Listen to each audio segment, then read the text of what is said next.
ผู้ฟังกำลังให้เกียรติรับฟังสถานีวิทยุเจียงใหม่มหานคร FM 107.25 เมกะเฮิรตซ์อันดับต่อจากนี้ไปเจิญอู้จ๋ากำเมืองกับดีเจคำเพชรเจ้า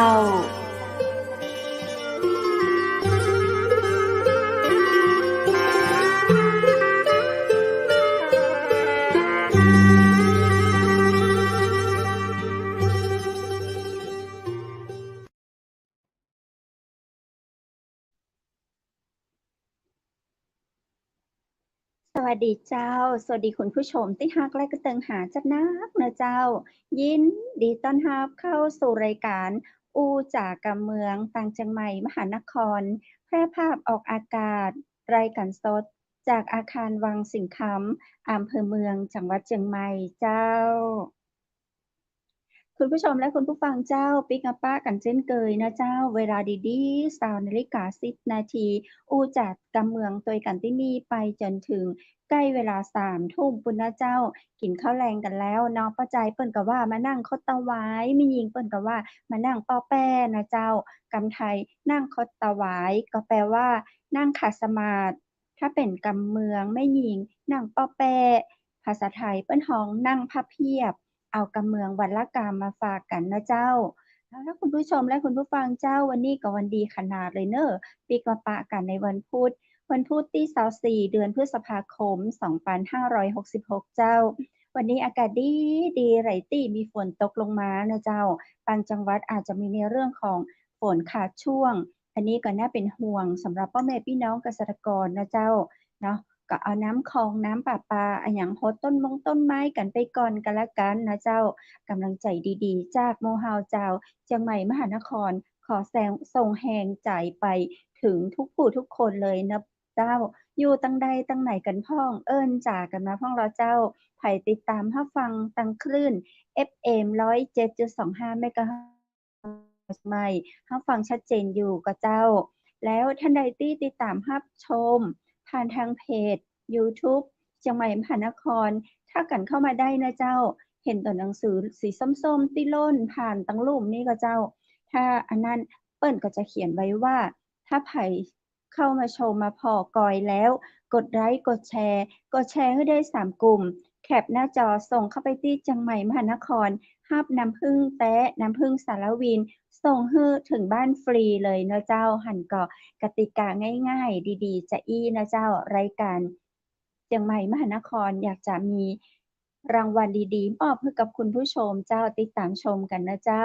เอาล่ะในวันนี้นอกจากข้าเจ้าดีเจคำเพชรมาอู้มาจ๋ากำเมืองกับคุณผู้ชมแล้วนะเจ้าเรายังมีโอกาสได้ต้อนรับพี่หนุ่มไตนะเจ้านายกนกยาวโสภามาอู้มาจ๋ากำเมืองโดยกันวันนี้ซึ่งคุณพี่มีอันอย่างดีๆมาฝากเขาแน่นอนเลยเอาอีเจิญปากับพี่ดีเจหนุ่มไตนายกนกยาวโสภาเข้าสู่ห้องเชียงใหม่มหานครยินดีต้อนรับสวัสดีเจ้าครับสวัสดีครับพี่หนุ่มไตสบายดีนะเจ้าสบายดีครับตามอัตภาพเจ้าวันนี้นะน้องก็ยังลุ้นอยู่ว่าพี่หนุ่มไตจะเข้ามาอู้จากกับเฮาหรือว่าจะหายไปเหมือนวันก่อนเนาะเป็นจะได้เจ้าเป็นจะได้เล่าสู่กันฟังพ้องว่าเจ้าครับสวัสดีครับท่านผู้ชมแล้วก็ท่านผู้ฟังเนาะเมื่อกี้เห็นว่าผ่านทางเฟซแล้วก็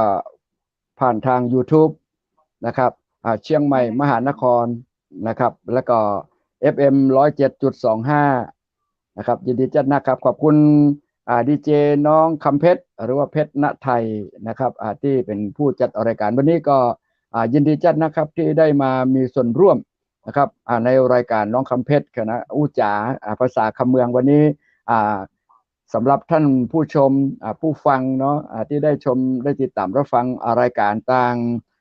FM 107.25 เชียงใหม่มหานครนะครับน้องก็ถ้ากดไลค์กดแชร์ที่ว่า3กลุ่มเนี่ยเพิ่นจะมีน้ำผึ้งจากแม่ฮ่องสอนฝากคุณผู้ฟังด้วยนะครับวันนี้นะครับสภาพอากาศทั่วไปก็ยังมั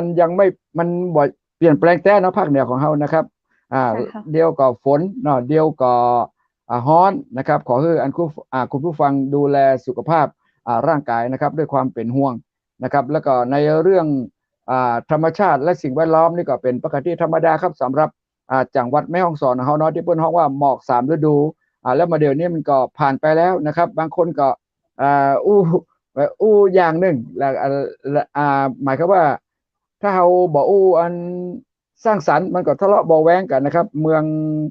เฮาก็จะเดินต่อไปข้างหน้าบ่ได้นะครับทุกคนถ้าเราฮู้ปี้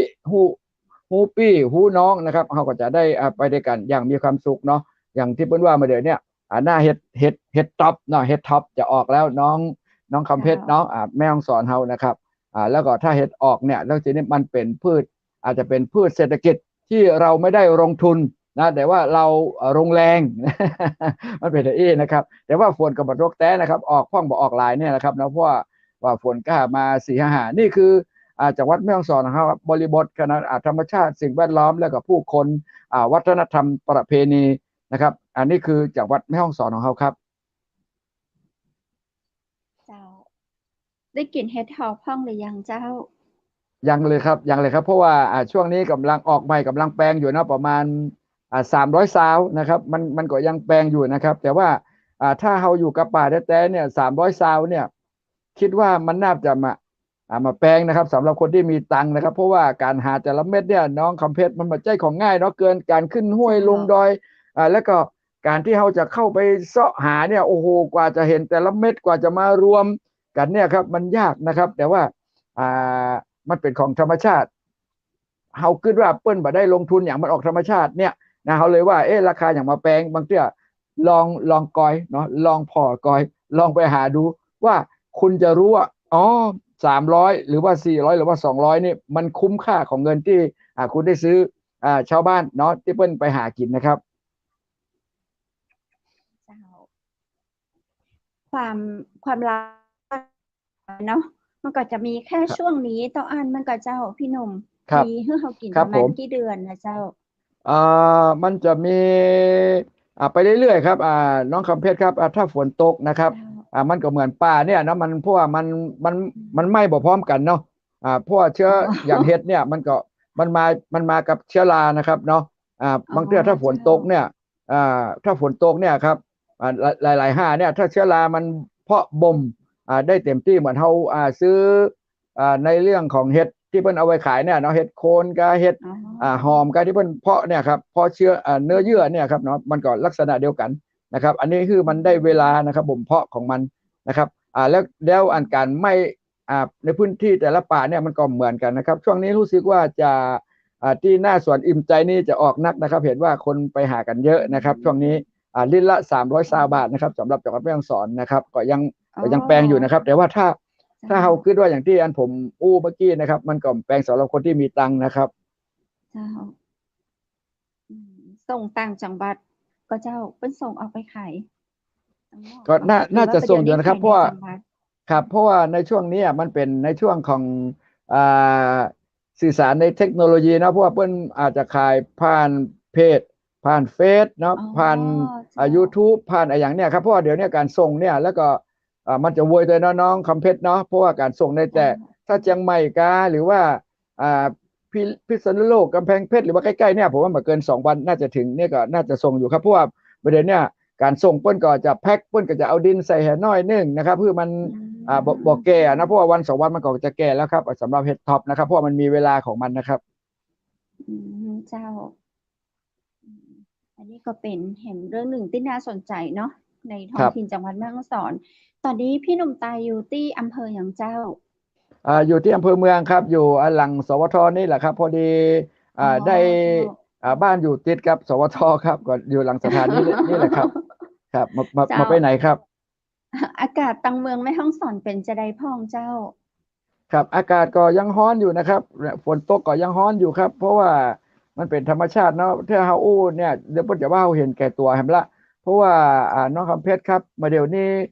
น้องคิดดูเนาะเพราะว่าแต่ละคนเนี่ยเหมือนว่าถ้าเนี่ยเหมือนว่าคนมันเห็นแก่ตัวเนาะอย่างหน้าร้อนเนาะเราก็มีแอร์เนาะอย่างมาเดี๋ยวเนี่ยเพิ่นใช้เทคโนโลยีทั้งนั้นครับแอร์ก็เยอะนะครับรถก็เยอะ โทรศัพท์นี่มีเกือบทุกเครื่องบ้างเนาะมอเตอร์ไซค์นี่ผมว่าทุกบ้านต้องมีอย่างน้อยๆคันหนึ่งอะครับบางคนมีทั้งรถยนต์ครับแล้วประเดี๋ยวเนี่ยน้องคำเพชรไปดูในให้ในนาในสวนเขาเนี่ยมีแต่เครื่องจักรนะครับที่ไปแทนคนนะครับมันจะเครื่องอากาศบ่ฮ้อนได้จะใดนะบางเตื้อเพิ่นอย่างมาเดี๋ยวเนี่ยครับอย่างแอร์เนี่ยครับแอร์นี่ดูนะครับเพราะว่าแอร์ก็ซื้อง่ายขายคล่องนะครับมาเดี๋ยวเนี่ยคือดูคือทุกคนเนี่ยจะเอาอากาศฮ้อนนะครับขึ้นไปในอากาศแล้วก็เขาจะมาเรียกร้องว่าขออากาศเย็นมันเป็นไปบ่ได้แล้วครับเนาะประเดี๋ยวนี้น้องคือดูว่าถนนก่อสร้างหลังคานี่มุงสังกะสีมุงกระเบื้องนี่มันต้องบางทีต้องใส่กันร้อนอีกอย่างเงี้ยน้องก็ดูด้วยเนาะว่ามันจะเป็นจะได้นะครับความร้อนหมายความว่าความร้อนเนี่ยคุณเอาออกจากตัวคุณแต่ว่ามันไปทำลายโลกเนาะน้องก็ดูด้วยเพราะว่ามาเดี๋ยวนี้พี่ก็ดูข่าวอยู่นะเพราะว่าน้ำแข็งขั้วโลกเนี่ยจะละลายแล้วก็จะฮือน้ำเนี่ยเพิ่มขึ้นประมาณเกือบ10 กว่าเซนนะครับประมาณเกือบนิ้ว2 นิ้วน้องก็ดูถ้าอากาศน้ำทะเลเนี่ยครับถ้ามันหนุนขึ้นมานะครับแต่ว่าเราดูอาจจะไม่เยอะนะครับเราดูไม่เยอะนะครับแต่ว่าถ้าทุกปีเนี่ยถ้ามันขึ้นมาเนี่ยอย่างที่เปิ้ลว่าเนี่ยกรุงเทพจะอยู่ในน้ำทะเลจะท่วมถึงเนี่ยถ้าเอามากั้นน้องก็ดูเนี่ยลักษณะนี้ทุกคนน่ะเราทุกคนต้องมีส่วนร่วมนะครับเราอย่าไปให้ผลักดันว่าเป็นหน้าที่ใครอย่างไฟป่าเนี่ยน้องก็ได้ยินนะเพราะว่าอย่างผมเนี่ยครับเมื่อก่อนทำงานอยู่สถานีวิทยุเนี่ยเคยไปเล่าให้รัฐมนตรีนะที่เพิ่นมาอธิบดี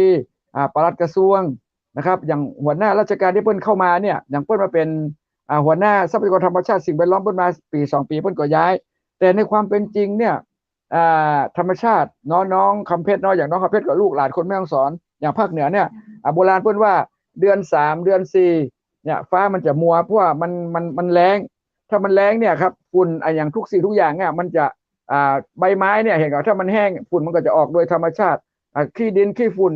ที่มันถูกน้ำก็จะแห้งถ้ามีลมมีพัดมันก็มัวเป็นปกติธรรมดาของมันอยู่แล้วครับก็เลยกล่าวบอกว่าแม่ฮ่องสอนเขาเนี่ยหมอก3 ฤดูทั้งฝนทั้งหมอกธรรมชาติในหน้าหนาวแล้วก็หมอกไฟนะครับหมอกไฟนี่คือทุกคนไม่ปรารถนาเพิ่นจะว่าอย่างอันนะครับอันมันเนี่ยคือการแก้ไขเนี่ยเพราะว่าบางทีเนี่ยเราแก้ไขบทถูกจุดครับเนาะบางทีเราหาแต่ป้องกันนะครับหาแต่หมายก็ว่าสิ่งป้องกันหาพนักงานดับไฟนะมาป้องกันแต่ว่าเราไม่ให้มันยั่งยืนถ้ายั่งยืนเนี่ยหมายความว่าเราต้องไปคุยกับพี่น้องประชาชนนะครับไปให้ความรู้ประชาชนพื้นราบเลยนะครับพื้นราบชาวบ้านเนี่ยไปให้ความรู้อันนี้เราไม่เผาได้ไหมเราไปเผาอีกสักเดือนหนึ่งได้ไหมช่วงนี้ถ้าฝุ่นมันเยอะอย่างเงี้ยนะควันมันเยอะลักษณะเนี้ยนะครับเราขอได้ไหมแต่ว่าเราก็โทษกันไปโทษกันมานะครับน้องคำเพชรครับเนาะพี่นี่จะไปหลายที่เนาะอย่างเดียวพี่จะพยายามเล่าถ้ามีเวลานะครับน้องคำเพชรมีอย่างก็จ่ามาได้นะครับจ่ามาได้นะถ้าพี่เนี่ยอย่างหมอกควันเนี่ยนะครับหมอกควันเนี่ยถ้าเราพูดถึงเปิ้ลก็ว่าเพื่อนบ้านเราหรือเปล่าที่ว่านะที่ได้ยินน้องคำเพชรก็ได้ยินเนาะเพื่อนบ้านเราเผาไหมเนี่ยมันก็มาจะทำเรื่องไปถึงให้รัฐมนตรีต่างประเทศทำเรื่องไปถึงเพื่อนบ้านเราไม่ให้เผามันยากไหม ใช่ไหมแล้วก็ส่วนมากเนี่ยคนที่เผาน้องคำเพชรครับเป็นคนทุกข์คนยากคนที่เป็นอยู่ชายขอบหมายก็เพื่อนบ้านเราเนี่ยก็ปกครองไม่ถึงเพื่อนบ้านเราก็มีปัญหาเนาะในบ้านเมืองใช่ไหมครับมันมาเข้าถึงแล้วครับไม่ว่าจะอันด้านทิศตะวันตกด้านทิศตะวันออกมันก็หมายความว่าชนกลุ่มน้อยเนี่ยมันเข้ามาถึงถ้าเปิ้ลมาทำลายป่าถ้าเปิ้ลมาเผาเปิ้ลก็มามีข้าวกินใช่ไหมฮะมันก็เป็นลักษณะนี้อันนี้มันก็คือปัญหานะครับมันก็คือปัญหาแต่ว่าเราจะแก้ได้ยังไงถ้าเราโทษกันไปโทษกันมาปีหนึ่งก็ซ้ำแล้วซ้ำเล่านะครับเพราะว่างบประมาณมันก็ลงมาอย่างเงี้ยนะครับงบประมาณจะได้น้อยนะครับเพราะว่าปีหนึ่งเกือบประมาณ100 กว่าล้านน้องคำเพชรครับนะแม่ฮ่องสอนเราอาจจะได้สัก20-30 ล้านเชียงใหม่เชียงรายลักษณะเนี่ยครับนะจากทรัพยากรธรรมชาติสิ่งแวดล้อมเนี่ยมันไม่ใช่น้อยๆนะครับถ้าเราไปให้ความรู้แบบยั่งยืนนะครับมันจะเป็นจะได้นะถ้าอู้ถึงชาวบ้านได้ชาวบ้านเราขอนะคุยกำนันผู้ใหญ่บ้านนะคุยนายอำเภอคุยผู้ว่านะครับผู้ว่าคุยทั้ง8 จังหวัดภาคเหนือตอนบนเรามาคุยกันคุยกันปุ๊บเราเสนอไปอธิบดีเสนอปลัดเสนอ รัฐมนตรีไหมแล้วไปเสนอนายกไหมอันเนี้ยมันบอกว่าโอ้โหเป็นคือเขาบอกว่าอะไรนะมันเป็นปัญหาระดับชาติเนี่ยมันเพื่อมันเขาดูแล้วมันก็เขาไปละอ่อนเหมือนว่ามันยิ่งใหญ่เนาะน้องคำเพชรเนาะมันยิ่งใหญ่จังหวัดแม่ฮ่องสอนทำไมมันยิ่งใหญ่ขนาดนั้นน่ะนะมันจะเป็นอย่างนี้ครับน้องคำเพชรครับทำไมบางทีสิ่งดีๆเนี่ยทำไมเราไม่ช่วยกันกระพือให้มันแม่ฮ่องสอนเราอีกอย่างหนึ่งอ่ะใช่ไหมบางทีถ้าเราไปกระพือในสิ่งที่จังหวัดเขามันดรอปลงคนมาเนี่ยสงสารไหมสงสารผู้ชาวบ้านสงสารผู้ผลิตนะสงสารผู้ทำอุตสาหกรรมหลายอย่างสงสารมะคุเทศน้องคิดดูด้วยอย่างโควิดตั้งแต่62มาเนี่ยครับเงียบแสบเจ้าเงียบแซบนะบางทีเนี่ยประกาศขายเลยแม่ฮ่องสอนเนี่ยประกาศขายแล้วมันมีคนซื้อไม่มีคนนะครับเกสต์เฮาส์เนี่ยไม่มีคนร้านอาหารเพื่อนพี่เนี่ยไม่มีคนแต่ว่าน้องคิดดูด้วยเขาต้องเลี้ยงลูกน้องใช่ไหมอย่าง1 ล้านเนี่ยน้องคำเพชรคิดดูด้วย1 ล้านร้านเล็กๆพี่บอกว่าอย่างน้อยๆต้องมีลูกจ้าง2 คนใช่ไหม2 คนเนี่ยไม่รู้ว่าคุณจะได้ขายไม่ได้ขายไม่รู้นะคุณต้องเสียอยู่แล้ว600 บาทอันนี้พูดถึง300นะลูกน้อง2 คนนะคุณไม่ได้ขายไม่ขายไม่รู้ค่าตัวคุณยังไม่คิดนะครับเนี่ยผมเลยเนี่ยเลยแบบคือถ้าเราไปคุยกันอย่างเงี้ยมันก็มีปัญหากันอย่างเงี้ยแต่ว่าเราไม่ไปหาจุดจบพูดง่ายๆถ้าเราหาจุดจบเราคุยผู้ใหญ่ไหมเดี๋ยวอย่างนี้มันก็อู้ยากเนาะน้องก็ดูด้วยประเด็นดูสถานการณ์บ้านเมืองเขาด้วยคือมันคือผู้ที่รับกรรมก็คือประชาชนเนาะแค่นี้นะครับแค่นี้ครับก็อีกหนึ่งปัญหาเนาะที่พี่หนุ่มไตพบอยู่ประสบอยู่เอามาเล่าสู่กันฟังเจ้าครับพี่หนุ่มไตมีเรื่องราวอื่นอยากจะเล่าสู่กันฟังแหมพระเจ้าฟังดูแล้วน่าจะมีเรื่องที่น่าสนใจนักอยู่เจนวิดูเราพูดนั่นไหมพูดเรื่องการเมืองหน่อยไหมเจ้าการเมืองคือเราน้อยเดียวเจ้าไม่เป็นไรเราก็ไม่ไปพูดอะไรพูดหรือว่าบ้านเปิ่นบ้านเราวันนี้ก็ต้องยินดีด้วยแม่ฮ่องสอนเขามีส.ส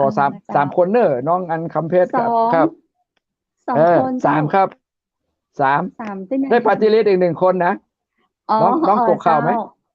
ได้ตกข่าวว่าแล้วก็เป็นเป็นพี่น้องชนเผ่าด้วยนะครับ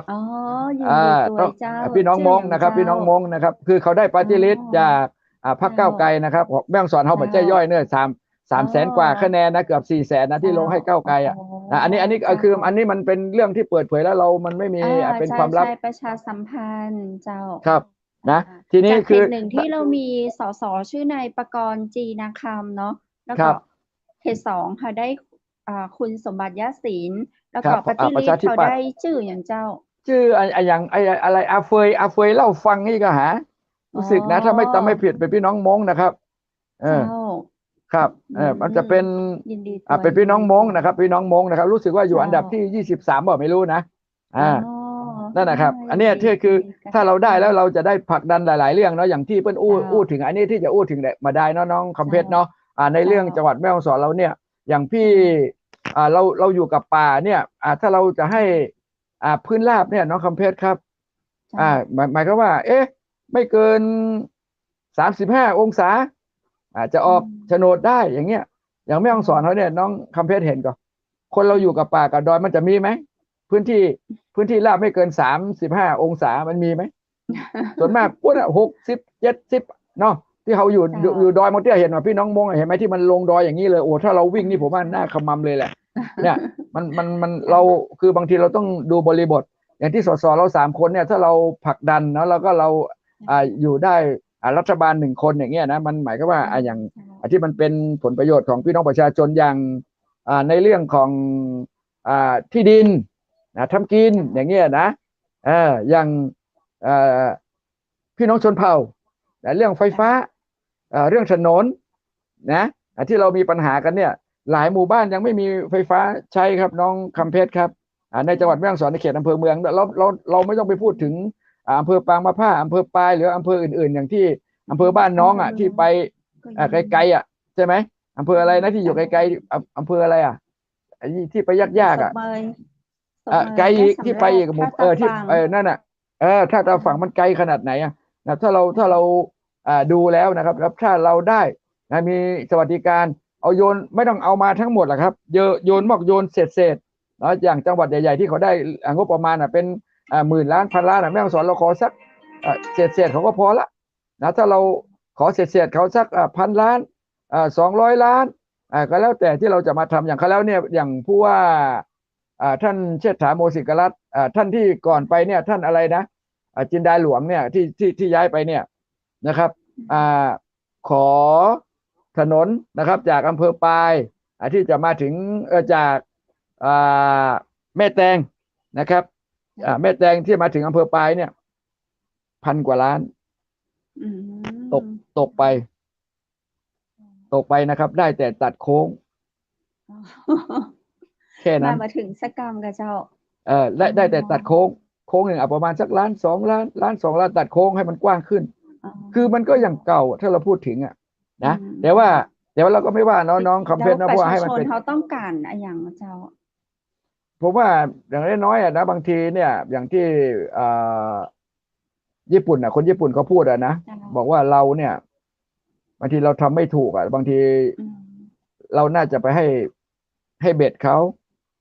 แต่อันนี้เราไปให้ปลาเขาอย่างเงี้ยมันบางทีใช่ไหมหาปลาอย่างเนี้ยเราพร้อมจะมอบเงินให้ติ๊กเนี่ยบางทีมันไม่ใช่บางทีถ้าเราแม่ฮ่องสอนเราเนี่ยถ้าเรามีอาชีพให้เนาะเราไม่ต้องไปดิ้นรนไปเชียงใหม่เนาะไม่ต้องไปดิ้นรนไปกรุงเทพไม่ต้องไปดิ้นรนไปต่างประเทศเนาะมีอาชีพที่มั่นคงนะค้าขายสะดวกนะการคมนาคมเนี่ยให้ไม่ให้มันดีนะครับคนก็จะมาเที่ยวจังหวัดแม่ฮ่องสอนนะครับวันเนี้ยแล้วก็อย่างที่น้องว่านั่นแหละว่าแม่ฮ่องสอนเราต้องอะไรผมว่ามันต้องอาชีพนั่นแหละต้องให้มีอาชีพที่มั่นคงนะให้มันยั่งยืนนั่นแหละนะมันถึงจะดีถ้าเราให้มา200-300นะครับเกิดว่าวันใดวันหนึ่งน้องคำเพชรถ้าเขาไม่ให้เราล่ะใช่ไหมไม่ว่าอาจจะอสมไม่ว่าไม่ได้กินละใช่ไหมเบี้ยสูงอายุคนพิการอย่างเงี้ยใช่ไหมคนมีรายได้น้อยเนี่ยที่ยากจนเนี่ยคือเราให้อย่างเดียวที่เนี่ยอย่างอสมนี่ก็ให้อย่างพระเนี่ยพระนี่ก็ให้นะพระบางทีเนี่ยพระเนี่ยองค์เจ้าเนี่ยเดี๋ยวในพระสงฆ์องค์เจ้ามีเงินเดือนเนี่ยแต่ว่าถ้าพูดถึงแต่เขาก็จะว่าผมอีกนะมันถ้าเราพูดถึงย้อนกลับถามน้องคำเพชรนะหรือว่าถามหลายๆคนพระเงินเนี่ยต้องเอาไปซื้ออะไรที่เราให้เงินเดือนเขาใช่ไหมเพราะว่าทุกอย่างเขาทำบุญอยู่แล้วบางทีถือว่าเงินไม่เยอะนะเงินไม่เยอะแต่ว่า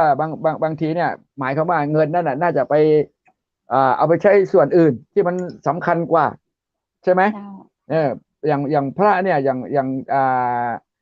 เป็นพระครูท่านเจ้าคุณถึงสมเด็จเนี่ยเพราะว่าบางทีเนี่ยมันไม่ใช่เพราะว่า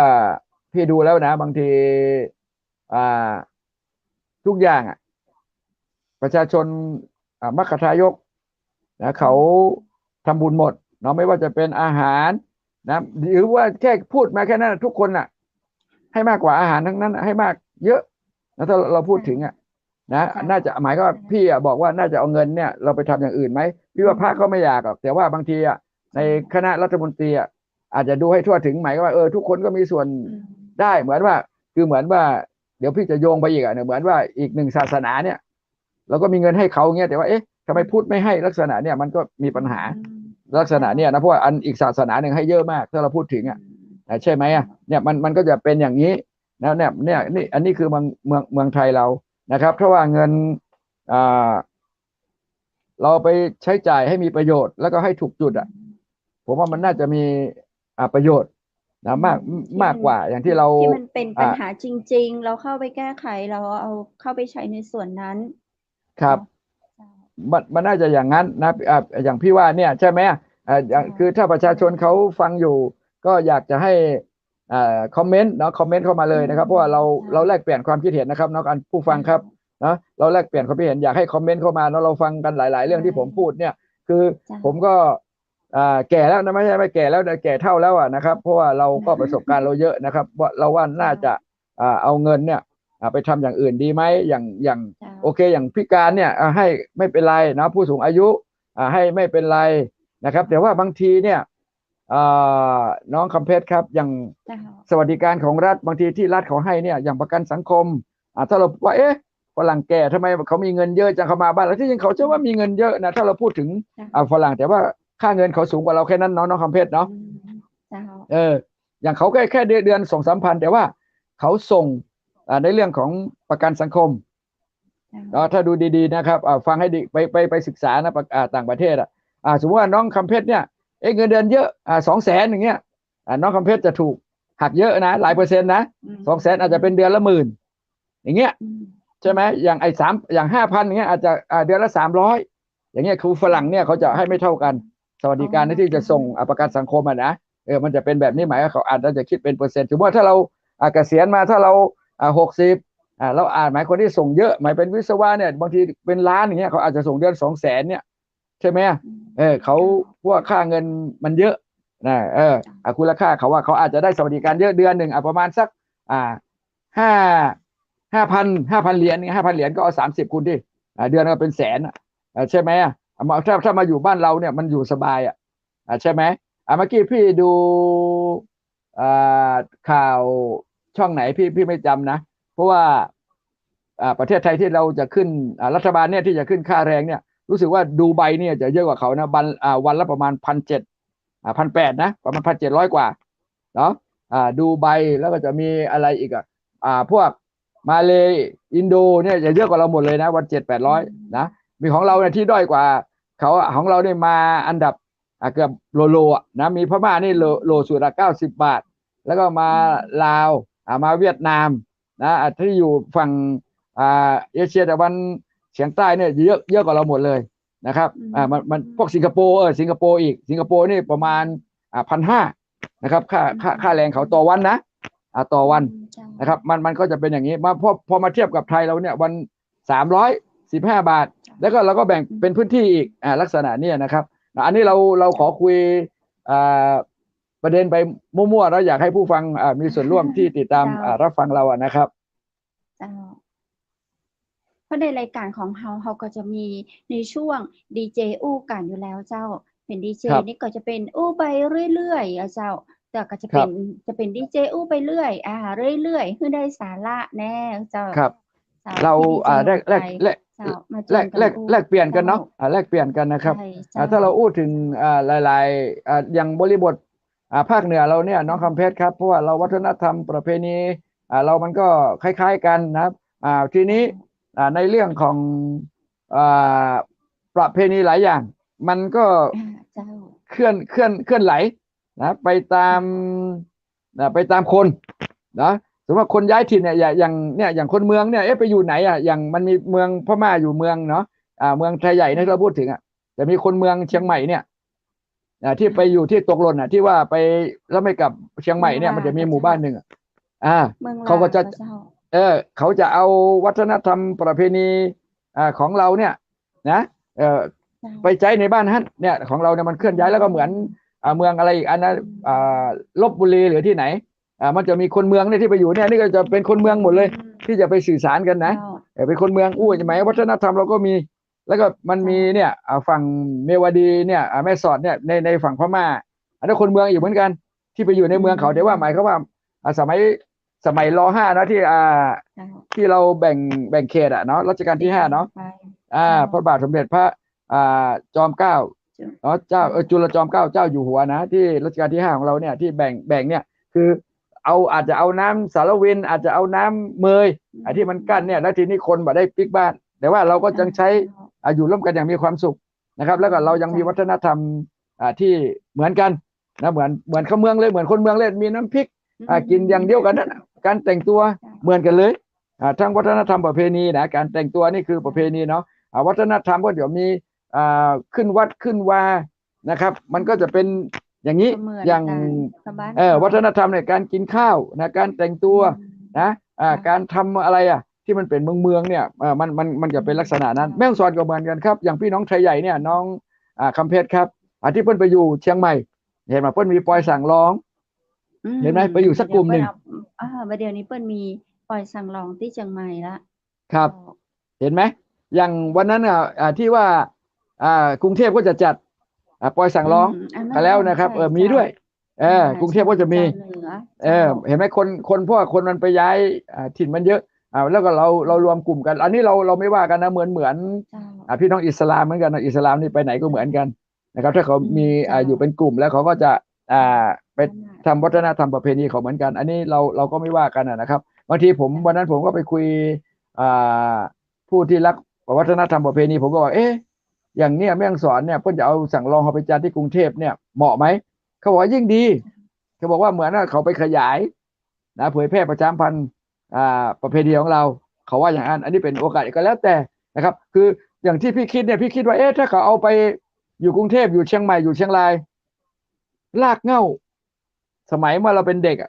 ไหมน้องคำเพชรยังมาเกิดเนี่ยเหมือนอย่างลุงเนี่ยอาจจะ5-6 ขวบเราเห็นแล้วประเพณีสั่งรองมันแม่ฮ่องสอนที่อื่นมันบ่มีที่นี่เกิดเพิ่นเอาไปแล้วเกิดเพิ่นเอาไปแล้วลากเหง้าเราไปไหนเพิ่นเอาไปใช่ไหมอย่างเพิ่นบอกว่าอย่างในเรื่องว่าสมัยก่อนนี่มันจะมีโปรแกรมใช่ไหมน้องคำเพชรครับการท่องเที่ยวใช่ไหมว่าเดือนมกราหน้าหนาวเนี่ยหน้าหนาวเนี่ยอย่างพฤศจิกาเนี่ยต้องไปทุ่งบัวตองใช่ไหมพอทุ่งบัวตองเสร็จปีใหม่เดือน12ผู้จะไปไหนใช่ไหมบางคนก็ไปลอยกระทงเชียงใหม่ใช่ไหมปอยเหรินอย่างของเราเนี่ยมาแม่ฮ่องสอนเนี่ยออกอย่างนี้ออกว่าเนาะอย่างเดือน11เนี่ยออกว่าก่อนเนาะอย่างเนี้ยอย่างออกว่ากับปอยเหรินเนาะอย่างบ้านน้องก็เดี๋ยวนี้เห็นไหมทางองค์การบริหารส่วนจังหวัดอบจเนี่ยเอาไปจัดละออกว่าแม่เสลียงละใช่ไหมนั่นเขาจัดยิ่งใหญ่เลยอันนี้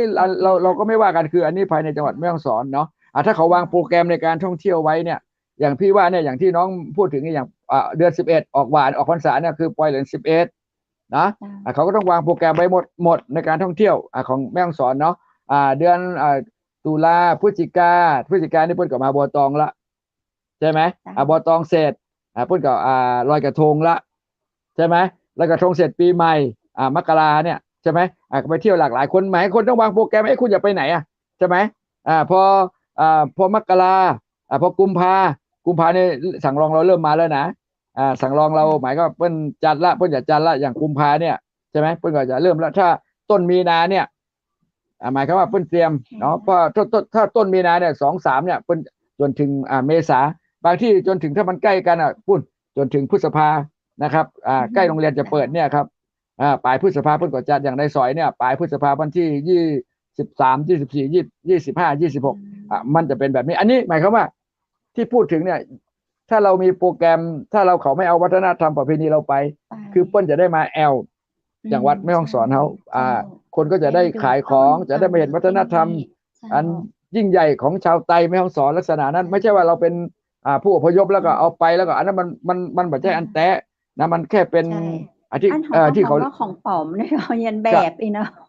มันคือหมายความว่าอันนั้นวัฒนธรรมมันย้ายถิ่นไปกับคนหมายก็เขาเราก็ไม่ได้เรียนแบบหรอกแต่ว่าเราบอกว่าคือมันทำคือมันไม่ร้อยหมายความว่าเราคืออู้ได้ง่าย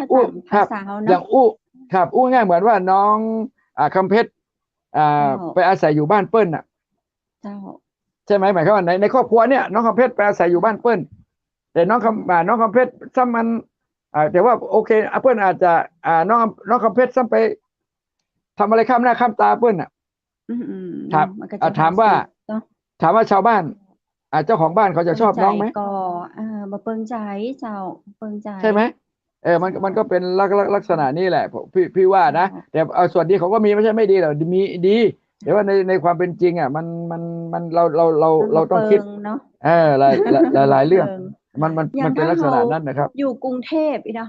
เขาไปกินแกงฮังเลที่กรุงเทพเนี่ยใช่หรอคงบัลลาเหมือนมากินที่แม่ฮ่องสอนเนาะมันที่ภาคเหนือใช่มันมีใช่ไหมฮังเลมีใต้ก็มีที่ไหนมีแต่ว่ามันจะเหมือนมันจะอร่อยเหมือนแม่ฮ่องสอนไหมถ้าว่าคำว่าฮังเลใช่ไหมมันต้องแม่ฮ่องสอนมันเป็นอย่างเงี้ยอย่างน้ำพริกอุ๊บถูกกับพริกอ่อง ถูกก็ละมันอ่องนี่ก็อ่องเหมือนกันนะอ่องเชียงใหม่ภาคกลางมันก็คงบ่เปิงเนาะครับมันเป็นลักษณะนั้นแล้วก็ถ้าน้องอู้อี้มาเนี่ยในเรื่องของเรื่องของอาหารการกินเนี่ยบางทีเฮาเนี่ยคือน้องไก่ครับเฮาบัดได้ไปอธิบายให้ฟังเนาะอย่างเฮาการกินจิ้นลุงเนาะการกินฮังเลเนาะเอาสองอย่างนี้ก่อนบางเตื้อเนี่ยตอนเขาเป็นละอ่อนเนี่ยเพราะว่าทุกอย่างมันเขียมมันแปลงเขามันจะทำกินยากพ่อแม่เขาจะทำกินโอ้ยนู่นนะก็3-4 เดือนหรือว่าเดือนถ้าคนตู้ก็ไม่ได้กินน้องเฮ้ยถูกกันล่ะเนื้อลุงฮังเลนี่นำได้กินกินงานปอยนะเรากินตอนงานปอยใช่ไหมอย่างเนื้อลุงนี่ทำกินอยู่กูเตื้อนี่คนมันลูกหลายลูกนักเนาะอย่างพ่อแม่ทำเตื้อเนี่ยอย่างไปซื้อเนื้อหมูมากิโลเนี่ยได้อยู่สัก30 ลุง30 แกนเนี่ย30 ลุงเนี่ยมีลูกสัก5 คนแบ่งคน3 แกนตัวใดละ15เอาไปวัดเนี่ย5ถูกก็ล่ะถ้ามันเป็นอาหารอร่อยเนาะอาหารแปลงเนาะอาหารกินยากไปหิ้วพ่อแม่คนละ3 ลุงเห็นก็30 ลุงมันจะเหลือกี่ลุงทีนี้อย่างพี่เนี่ยอย่างลุงเนี่ยสมมติว่าเขาได้3 ลุงเนี่ยเราจะไปกินยังไงให้มันได้ไม่รู้คุณจะกินข้าวกี่จานไม่รู้ถูกก็ล่ะไม่ใช่คุณไปกินลุงหมดเอาเข้าคุณกินเลยมันไม่ได้ดองมันต้องมีวิธีการกินนะคือเอาเนื้อลุงเขาต้องขยำพวกมันแล้วน้องเอาน้ำปลาใส่1 จานอาจจะลุงครึ่งก็ได้ใช่ไหมคือในเนื้อลุงเนี่ยบางเตื้อเนี่ยที่อันลุงพี่จะสื่อเนี่ยคือบางคนเนี่ยอย่างภาคกลางอย่างร้านอาหาร1 ร้านที่เขาทำเนี่ยเนาะอย่างร้านอาหารที่ทำเนี่ยโทรศัพท์ใครมาอย่างร้านอาหาร1 ร้านเนี่ยบางทีถ้าเปิ้นมาอย่างภาคกลางเปิ้นมาเนี่ยเอาเนื้อลุงเนี่ยเขามา1 จาน 1 ถ้วยเปิ้นตักไปกินแล้วเขาไปกินแกนเลยอาหารแล้วก็ข้าว1 ช้อนเนี่ยคือในรสชาติมันกลมกล่อมมันมีทุกอย่างมันก็เค็มทั้งเค็มทั้งเผ็ดทั้งอะไรอยู่ในนั้นหมดคือถ้าเราแบ่งกินใน1 ก้อนเรากินสัก4 คำอย่างต่ำเนี่ยเราก็จะได้รสชาติอันนั้นคือจิ้นหลุงไม่จะเป็นอย่างนั้นบางทีเราไม่ได้บอกเขาว่าวิธีการกินเป็นยังไงแต่ว่าเราบอกแค่ว่าเป็นวัฒนธรรมการกินแค่นั้นเราไม่บอกวิธีกินอย่างฮังเลเนี่ยพี่ถามดูว่าบางทีก้อนปัญญาเพแล้วไปกินกำนึงมันได้ไหมใช่ไหมมันมีทั้ง3 ชั้นมีทั้งมันมีทั้งหนังเพราะว่า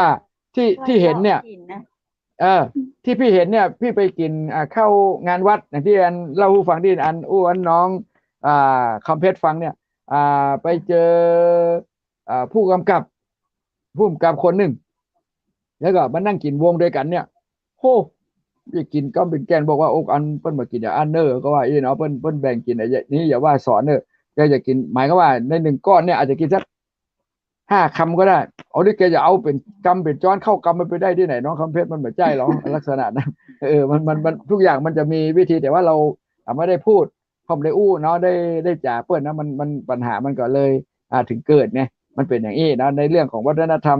ในการกินข้าวมันเป็นลักษณะนี้คืออันนี้รากเหง้าของจังหวัดแม่ฮ่องสอนที่เราพูดถึงภาพรวมเนี่ยถ้าคนอื่นเอาไปนะปัญหามันก็เป็นเกิดแน่นอนแต่ว่ามันเป็นดีนะไม่ใช่ไม่ดีนะดีนะแต่ว่าคือเพิ่นก็จะมาบ้านเฮาทุกอันเนาะมันเหมือนสมัยก่อนน้องคำเพชรตันอยู่ก้าที่เพิ่นเอาพี่น้องกะเหรี่ยงปะต้องเนาะปะต้องกะยันที่ว่าเอาไปทางแม่แตงที่ว่าไปอยู่แล้วก็เหมือนเอาไปนั่งที่ชมแล้วก็ในเรื่องของ UN นะใครเข้ามาที่ว่าเป็นเหมือนว่าค้ามนุษย์อันนั้นก็เลยเอาปิกมาคืนหรือว่าไปทางเชียงรายก็ไปทางไหนอันนี้ลุงก็ลืมไปเลยนะมันจะมีปัญหาในลักษณะเนี่ยมันจะเป็นอย่างนี้เนาะถ้าเราร่วมด้วยช่วยกันนะช่วยกันดูแลช่วยกันอนุรักษ์นะช่วยกันสืบกันสานนะครับช่วยกันปกป้องนะครับผมว่าประเทศชาติเรามันไปทางหน้าครับเราไม่ใช่ว่าคนเห็นแก่ตัวนะไม่ใช่น้ำหรือว่าขยะบ้านเราไปทิ้งบ้านเขาเนี่ยพ้นจากคุณเนี่ยผมว่ามันไม่ใช่นะถ้าร่วมด้วยช่วยกันคนละไม้คนละมือเนี่ยผมว่าประเทศชาติไปข้างหน้าแน่นอนอย่าง เหมือนการเมืองณปัจจุบันเนี่ยเห็นไหมครับเนาะถ้ายังไม่เข้าไปเลยรัฐบาลก้าวไกลเนาะแล้วเราพูดถึงนะอันนี้พูดถึงนะ เจ้า หมายว่าเราจะยกตัวอย่างที่ เจ้า เขาเป็นพรรคที่ได้รับเลือกมากที่สุด เจ้า คือแค่ ประชาธิปไตย จะจัดตั้งรัฐบาลปัญหามันเห็นก่อนเยอะแยะที่เข้ามานะครับเดี๋ยวคนนั้นว่านี่เดี๋ยวคนนี้ว่านั้นคือยังไม่ได้เริ่มเลย เจ้า ปัญหามันมาแล้วแล้วทีนี้มันจะเริ่มยังไงอย่างน้องเนี่ยอย่างน้องน้องคำเพชร เพชร น้องเพชรอาไทยจะสร้างบ้านเนี่ย เจ้า ถูกก็ล่ะหรือว่าจะสร้างศาลาเงี้ยมีจิตศรัทธายิ่งใหญ่กูหาเงินมาได้แล้ว เจ้า ไม่ได้คุยโอ้มาดีน้องคำเพชรน้องคำเพชรอย่างอันกันน้องคำเพชรอย่างอีกน้องคำเพชรจะเดินนับหนึ่งได้ไหม เออ ถูกก็ล่ะ มัน คือให้เขานับไปก่อน แต่ละคนมาได้ ครับ แข่งสักเตือละเจ้า เนาะให้เขานับไปก่อนให้เขาทำไปก่อนแล้วค่อยว่าเอาเนาะบางทีอย่างที่พูดถึงเนี่ยบางทีถ้าเบื้องสูงเนี่ยบางทีเราพูดไม่ได้เราก็ต้องยอมรับนะพี่ถึงบอกตลอดว่า3 สถาบันหลักเนี่ยของชาติเนี่ยคือบางทีเราต้องมองเข้าไปลึกเนาะชาติศาสนาพระมหากษัตริย์เนี่ยเราต้องมองให้ลึกถ้าเรามองแค่ตื้นแค่ว่าถ้าเรากระตุกกระตากเนี่ยปัญหามันเกิดนะมันไม่ได้นะครับเพราะว่าของพวกเนี่ยมันเรื่องมันละเอียดอ่อนเพราะมันอยู่คู่กันมาเนาะตั้งแต่เราสร้างบ้านแปลงเมืองนะเราไปด้วยกันอย่างเงี้ยเราค่อยเป็นค่อยไปนะถ้อยทีถ้อยอาศัยนะเราฟังเขาก่อนว่าจะเป็นยังไงอันนี้ไม่เอาฟังอะไรสักอย่างละหมายความว่าไม่อย่างนั้นน่ะน้องกำเพชรว่าไหมเสียงประชาชนไม่มีความหมายแล้วคุณจะมาเลือกตั้งทำไมใช่ไหม เจ้า ทำไมคุณไม่เอาจัดการเองใช่ไหมแค่เนี้ยแค่นี้ใช่ไหมแล้วจะมาแล้วก็มาเรียก ทำไมไม่เผด็จการไปเลยประมาณท่านก็เจ้า ใช่ไหมทำไมมาเรียกร้องประชาธิปไตยทำไมเจ้า ใช่ไหมแล้วไปถามทุกคนดิเขารู้ไหมว่าคำว่าประชาธิปไตยคืออะไรใช่ไหมแล้วเข้าใจตัวเองหรือยังเนาะบางทีก็บอกว่าเด็กข้ามหัวผู้ใหญ่บางทีมันเราต้องเปิดใจนะปัจจุบันนี้นะครับบางทีรากเรามันฝังลึกนะถ้าเราจะมาเปลี่ยนแปลงถ้าเราจะมาแก้เนี่ยเราค่อยเป็นค่อยไปนะครับเพราะว่าเดี๋ยวนี้เขาก็ยอมหลายอย่างแล้วพี่ก็ไม่ได้ไปสนับสนุนอะไรใครทั้งนั้นเพราะอันไหนเราดูเพราะเราเป็นสื่ออยู่แล้วล่ะเราก็ต้องกรองกันแหละนะอันไหนดีไม่ดีเราต้องฟังหูไว้หูไม่ต้องฟังคนนู้นนักวิชาการนู้นว่าอย่างนี้สื่อช่องนี้ว่าอย่างนี้เห็นไหมที่เราแบ่งพรรคแบ่งฝ่ายแบ่งพวกกันก็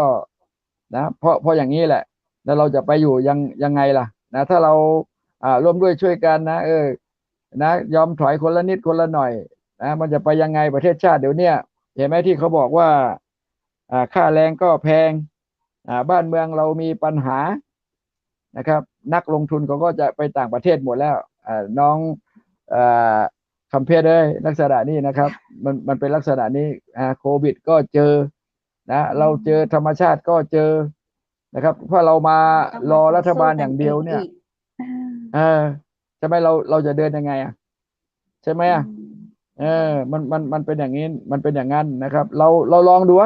ให้เขานับหนึ่งเนาะนับหนึ่งนับ3นับ5นับ10 20เอาเราก็นับไปแล้วโอ้มันไม่ดีคุณถอยหลังมาหน่อยไหมบางคนก็ไม่เอาเลยอย่างเงี้ยมันบางทีผมว่ามันไม่ใช่เกิดว่าวันใดวันหนึ่งถือว่าคุณเป็นหัวหน้าครอบครัวเนี่ยลูกไม่เอาใครไม่เอาคุณเนี่ยคุณจะมีความรู้สึกยังไงในเมื่อคนนั้นเขาถูกเรียกมาให้เป็นผู้นำแล้วใช่ไหมถ้าไม่มีคนเอาจะเป็นยังไงบ้านเมืองเราก็ไม่ปกติสุขเดี๋ยวก็มีปัญหาอีกเชื่อพี่มันเป็นลักษณะนี้เราลองให้เขาไปก่อนดีไหมทำก่อนถ้าไม่ดีเราค่อยว่าดีไหมนะแล้วก็อย่างพ่อแม่เราเลี้ยงเราสมัยก่อนน้องคำเพชรน้องเคยโดนตีไหมเคยโดนแม่หยิกไหมโดนเจ้าโดนเคยเดินพ่อดุไหมทำไมมันก็มีหมดนั่นแหละนะมันเป็นอย่างนั้นที่เราที่ถ้าเราดื้อผ่านประสบการณ์มาขนาดนี้ใช่ไหมเราต้องอยู่ใช่ไหมเราต้องตีบ้างโดนบ้างใช่ไหมเราถึงจะเป็นผู้เป็นคนนะเราไม่ใช่ว่าเราจะดื้อรั้นไม่ไปเป็นนักเลงมันก็ไม่ใช่นะครับเราต้องฟังกันบ้างเนาะมันเป็นลักษณะนี้นะครับใช่วันนี้ก็ต้องขอบคุณพี่ ดีเจหนุ่มตายจัดนักเลยนะเจ้า ครับ โอ้ได้มาจ๋าได้มาเฮอมุมมองข้อคิดหลายเรื่องหลายราวเลยเจ้าวันนี้น่า ค เสี รั ย บ ดายเวลาของเราหมดลงเห็นแล้วเจ้า ครับ พี่หนุ่มตายเดี๋ยวโอกาสหน้าพี่หนุ่มตายมาอู้จ๋าด้วยกันแหมนะเจ้าเนาะ ครั ส บ มัยมหานครยินดีเจ้าที่จะได้อู้ได้จ๋าฟังเรื่องราวดีๆ จากพี่หนุ่มตายคนเก่งของเราสำหรับวันนี้ ครับ พี่หนุ่มตายอยากฝากอย่างเพิ่มเติมเชิญเจ้า ครับอ่าคุณผู้ฟังเนาะคุณผู้ชมนะครับทางเพจทางYouTube นะครับทุกอย่างมันมี2 ด้านเสมอนะครับ จะคิดจะทำแล้วก็เราก็ต้องกลั่นกรองนะกลั่นกรองก่อนว่าเราจะต้องทำอย่างไรนะครับถ้าเรามัวแต่เราไม่เอาอะไรสักอย่างเนี่ยมันเดินไม่ได้นะขอให้มีสตินะครับถ้าเรามีสตินะปัญญามันเกิดนะถ้าปัญญาเกิดทุกสิ่งทุกอย่างนะมันก็จะไปข้างหน้านะอย่างมีความสุขนะทุกคนนะต้องเดินไปพร้อมกันนะครับให้ถึงฝั่งนะครับเราคือคนไทยนะครับเหมือนกันทุกคนนะครับอย่าให้เราไปตกอยู่ในมือใครเมืองใครนะครับเรามีสถาบัน3 สถาบันหลักนะครับที่เราอยู่ด้วยกันมานะครับมีชาติศาสนาพระมหากษัตริย์นะให้เดินไปด้วยกัน แล้วก็ให้หนักแน่นนะครับขอให้ประเทศชาติของเรานะครับปลอดภัยอย่าเหมือนต่างประเทศนะครับคุณหรือว่าคุณจะชอบแบบนั้นผมไม่เข้าใจผมไม่รู้นะครับแล้วแต่พินิจพิจารณาเองนี่ก็คือคำฝากไว้วันนี้นะครับขอบพระคุณนะครับน้องคำเพชรนะครับเพชรหัตถ์ไทยนะครับแล้วก็ขอบคุณทางเชียงใหม่มหานครนะครับ FM 107.25นะครับเมกะเฮิรตซ์นะครับที่ให้โอกาสผมได้มาพูดคุยนะครับโอกาสหน้านะครับจะได้มาพูดมาคุยมาจ๋าอู้กับเมืองนะครับผมก็เป็นคนไต้ใหญ่นี่แหละครับเนาะ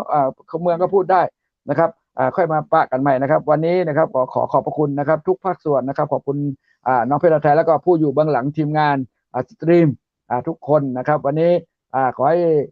นอนหลับฝันดีพรุ่งนี้ขอให้มีโชคมีชัยทุกคนวันนี้ราตรีสวัสดิ์ขอบคุณครับดีเจ้าไหมสูงค่ะไหมสู อ๋ ง อค ค่ะ รับใบสุนทรยินโจมขอบใจครับยินโจขอบใจครับ ยินดีเหล่าเจ้าเจ้าอูภาษาไทยใหญ่ลากันไปนะเจ้าขอบคุณชนะกับเรื่องราวดีๆนะเจ้าจากพี่หนุ่มไตในกรณกยาวโสภาเจ้าได้หลายเรื่องหลายราวเนาะทำให้เราได้ข้อคิดมุมมองในเหตุการณ์บ้านเมืองสภาวะการต่างๆเนาะการอยู่กันกินของพ่อแม่พี่น้องประชาชนเจ้าก็หมดเวลาลงเห็นแล้วยังว่าตีดีเจหนุ่มไตบอกว่าโอกาสหน้าจะมาอู้จ๋ากับเรื่องราวต่างๆแหมนะเจ้าวันนี้ตั้งทีมงานขอกราบขอบพระคุณพระอาจารย์รัตนยาโนจากพุทธอุทยานส่วนบุรณรักธรรมตำบลแม่แลมอำเภอแม่ริมจังหวัดเชียงใหม่คุณผู้ชมท่านใดสนใจฝึกเรียนสมาธิติดต่อได้นะเจ้าที่สวนบุรณรักธรรมและวันนี้ขอขอบคุณโรงแรมแม่เสลียงเวียงงามนะเจ้าเปิดบริการตลอด24ชั่วโมงโทรถามได้ที่053-621-444ขอบคุณน้ำผึ้งแท้น้ำผึ้งตราสารวีน้ำผึ้งธรรมชาติ 100% เจ้าบริการส่งทั่วไทยโทรถามที่082-616-6889ขอบคุณแสงประเสริฐโภชนาบริการโต๊ะจีนทั่วไทยโทรถามที่090-465-8589ขอบคุณบ้านสวนกรมงคลตำบลแม่แรมอำเภอแม่ริมจังหวัดเชียงใหม่ขอบคุณผ้าพิธีกรหญิงจากร้านผ้าพื้นเมืองชุดไทยใหญ่ท่านใดสนใจเสื้อผ้าซีนต่างๆติดต่อได้นะเจ้า0811917388และสุดท้ายค่ะเจ้าดีเจคำเพชรทีมงานเชียงใหม่มหานครขอขอบคุณนายกระหนกยาวโสภาหรือว่าพี่ดีเจหนุ่มไตรวมถึงคุณผู้ชมคุณผู้ฟังที่ฮักทุกคนทุกท่านขอให้นอนหลับฝันดีราตรีสวัสดิ์เจ้า